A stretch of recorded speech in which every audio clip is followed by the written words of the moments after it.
Un destape gravísimo tuvo al eco en su momento y hoy vuelve a cobrar vigencia a propósito de las declaraciones de una periodista que aseguraba que una de las granadas que utilizaban estos delincuentes en Ecuador era con símbolo del ejército peruano. Por eso estamos aquí ahora con Harold Moreno, él es periodista de Punto Final, él hizo la investigación en su momento y nos va a dar más detalles para entender cómo las armas peruanas para el ejército o para la Policía Nacional acaban en manos de los delincuentes. ¿Cómo estás?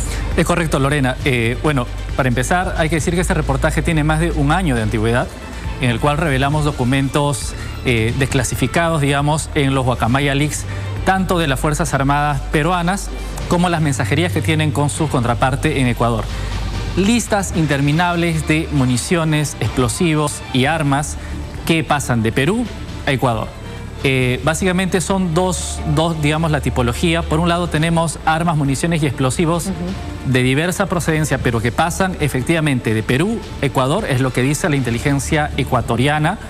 Y por otro lado tenemos también municiones hechas en Perú o explosivos hechos en Perú por industrias particulares o por FAME, que es la fábrica del ejército, que también terminan siendo incautadas en los allanamientos que da en Ecuador a organizaciones criminales. Y esa es la paradoja que tú mencionas para cerrar el reportaje, ¿no? Cómo el ejército peruano al final terminaba fabricando armamento para los criminales ecuatorianos. Claro, bueno, municiones, siendo bastante precisos, ¿no? Claro. La FAME, la fábrica de armas, municiones y explosivos del ejército peruano, en la práctica es casi una empresa privada, puede vender a las armerías diversos tipos, o sea, municiones de 9 milímetros, por ejemplo, para pistolas, pero también fabrica municiones de largo alcance, ¿no?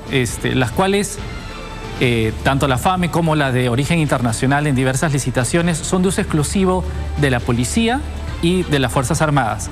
¿Qué ocurre? Que al sur de Ecuador, en numerosos operativos de la policía y de las Fuerzas Armadas ecuatorianas, se vienen hallando armas y municiones de corto y largo alcance, claro, de procedencia peruana según su trabajo de inteligencia.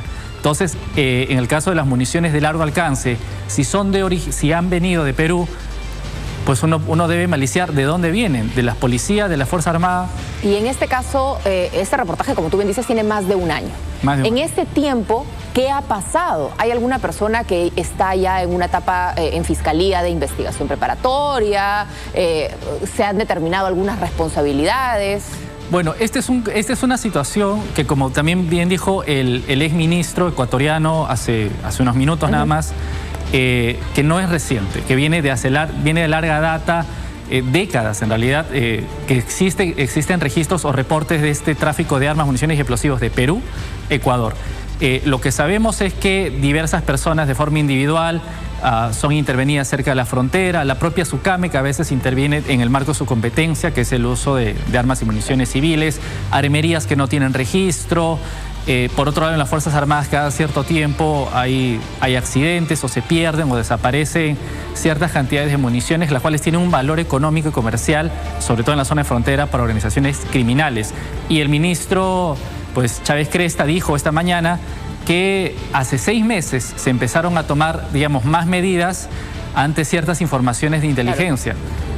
Bueno, eso da que pensar. Este reportaje tiene más de un año de antigüedad y se remite a documentos, informes que hablan de operativos del 2020, 2019, 2018 y antes. O sea, es permanente. E incluso el ministro de Defensa, que en ese momento no era ministro de Defensa, participa en tu reportaje. Claro. Entonces no puede decir que no lo vio.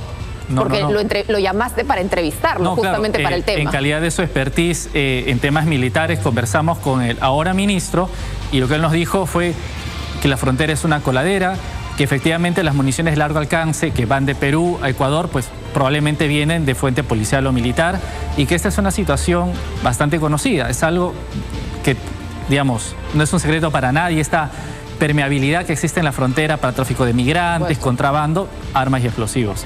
Y en el caso de tenemos que mirar al final la pregunta, ¿hay corrupción entonces dentro de las Fuerzas Armadas? Porque siempre le echan la culpa como que al que limpiaba el almacén, que como que se guardara un par de caserinas y armas en su bolsillo o en su mochila, cuando en realidad esta es una estructura mucho más grande. No acaba siendo coincidencia lo que ayer relataba esta periodista sobre esta granada, supuestamente con sello del Perú. De acuerdo, lo cual es algo que tiene que determinarse, investigarse.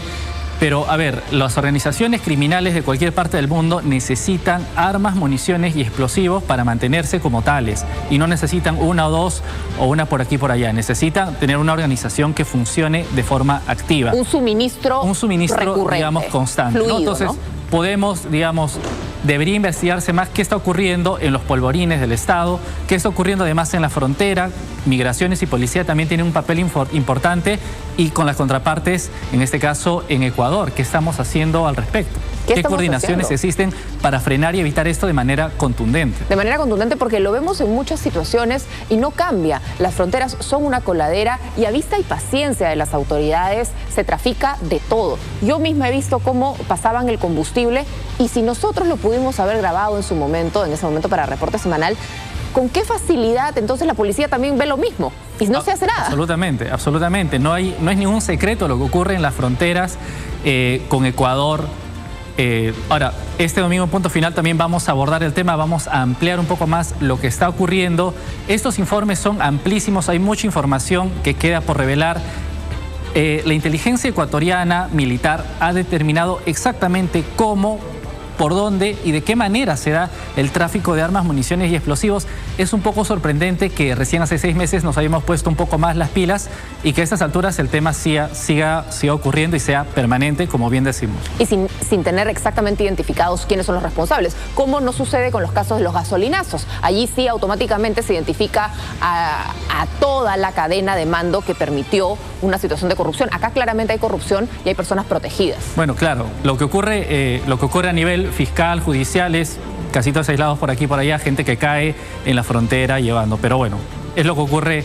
Lamentablemente necesita investigarse mucho más. Y por supuesto ahí va a estar Punto Final, que regresa en vivo este domingo con todos los destapes y todas las crónicas que marcan la agenda de la semana, por supuesto. De acuerdo. Este domingo además tenemos más revelaciones sobre este y muchos temas más. Muy bien, ahí los esperamos como siempre. Muchísimas gracias a Harold Moreno, periodista de Punto Final.